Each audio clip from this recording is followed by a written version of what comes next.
You think intelligence will make you admired. It won't. It will make you inconvenient. The smarter you become, the harder it is to pretend, and society punishes those who refuse to pretend. If you've ever felt alone in a crowded room, this is not your weakness. It's the cost of seeing clearly. You were told that if you were intelligent, the world would reward you. That if you worked harder, read more deeply, thought more clearly, you would rise. You would be admired. You would be surrounded by people who appreciate your mind. That is the promise modern society makes to the young. Sharpen your intellect and you will secure belonging. But what if the opposite is closer to the truth? What if intelligence, instead of granting you popularity, quietly separates you? What if the clearer you see, the less you can participate in the comforting illusions that hold most relationships together? Intelligence is not just the ability to solve equations or memorize facts. It is the capacity to detect patterns, to see contradictions, to notice hypocrisy, to anticipate consequences. It is the habit of asking, does this really make sense? And that question, innocent as it sounds, is socially dangerous. Most social bonds are not built on truth.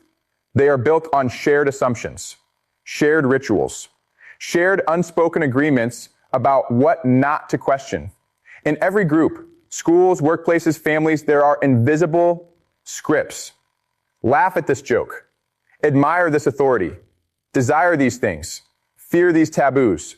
Intelligence disrupts scripts. The intelligent person hesitates. They analyze. They see the machinery behind the performance.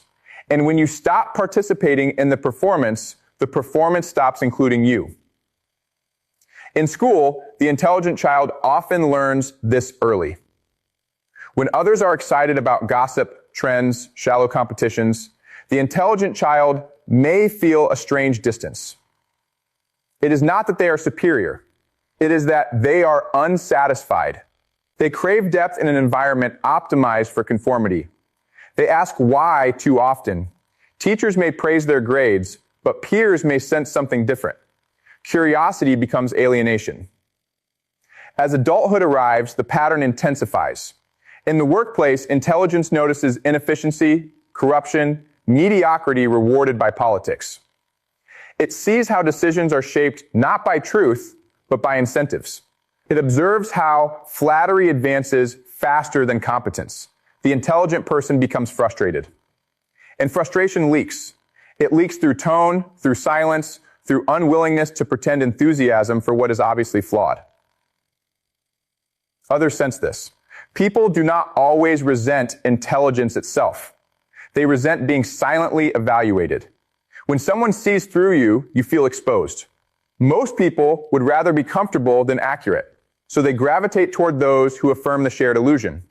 This is the first curse of intelligence. Clarity reduces your tolerance for comforting lies. And without comforting lies, many relationships cannot sustain themselves.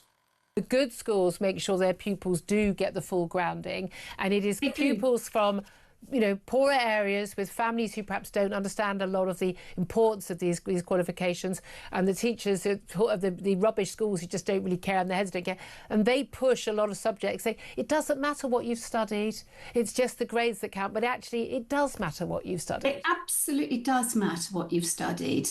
And so my worry is that we'll go further back into a world where too many children are taking courses that won't have any value for their futures. Yep.